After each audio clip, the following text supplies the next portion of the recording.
Naitwa Kisungi wa Katete, majority leader wa mbunge ya Makueni hapa wote town.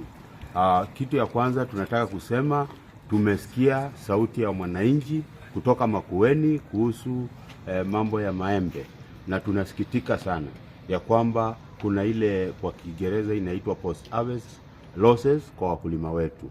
Poleni sana, lakini tunataka kusema hivi, wambunge wa Makueni wako hapa kwa sababu yenu, kwa sababu mliwachagua, na tumeamua kupambana na hii maneno kabisa. Tumeona gavana wetu Mutula Kilonzo Junior ameanza kazi ya kususpend, amesuspend CEO wa hiyo mali, na labda amepeleka transfer mwenye CEO wa hiyo department.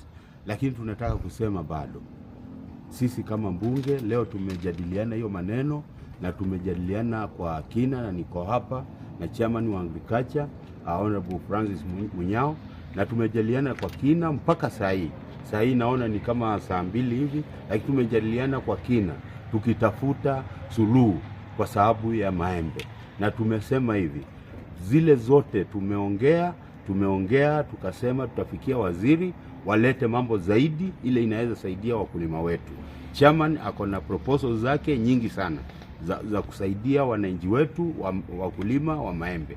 Lakini zaidi ya hiyo, tumetoa kamati maalumu ambayo tumefanya mchanganyiko wa kamati inaitwa Public Investment Committee na Public Accounts Committee. Tukasema wachunguze kabisa kama kuna mtu alifanyia watu wa Makueni dhuluma kuhusu ununuaji wa maembe. Tumesema huyo mtu lazima ajulikane na lazima sheria ichukue mkondo. Zaidi ya hiyo, tunataka kuambia watu wa Makueni, governor alichaguliwa na watu wa Makueni, na kazi ya kuchaguliwa kwa governor alipewa na watu wa Makueni ndio atafute watu wengine wa Makueni wafanyie watu wa Makueni kazi. Na kuna kitu inaitwa delegation. Governor hawezi kuwa accountant, governor hawezi kuwa supplies manager, governor hawezi kuwa daktari, hawezi kuwa kila kitu. Kwa hivyo amepea watu wa Makueni wengi kazi, na kazi hao watu ni kufanya kazi kwa watu wa Makueni. Na ukishindwa na kazi, sisi kama wambunge na wananchi wa Makueni tutakufukuza kwa hiyo kazi, na tutaongea na governor usipewe kazi nyingine hapa Makueni, kwa sababu tunasikitika sana. Hakuna mtu ametoka Kiambu, hakuna mtu ametoka mbali kuja kudhulumu watu wa Makueni. Ile wizi tunasikia kila mahali ikiongelewa, kuna watu fulani hata wanaitisha contractors pesa, ni watu wa Makueni wameandikwa na governor. Kwa hivyo sisi kama mbunge tunatuma onyo, uwe waziri tulikupitisha hapa mbunge, sisi ndio tulikupitisha. Wewe ni CEO, uwe unasimamia kamati gani yoyote, tulikupitisha hapa mbunge. Kwa hivyo tutakuwa tunaongea sana na governor afute hao watu wabaya wale wanaharibu sifa yake.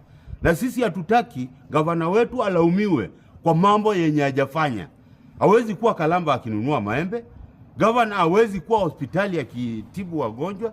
Lakini kuna watu wa hii Makueni wameandikwa, na wengine walitoka kwa serikali ile ilitoka, ambao hawataki kufanya kazi mzuri kwa watu wa Makueni. Kwa hivyo tumesema hao governor awaondoe mara moja, kwa sababu hatutaki watu wa Makueni waumie, na hatutaki governor abebe msalaba wenye sio wake. Asanteni sana.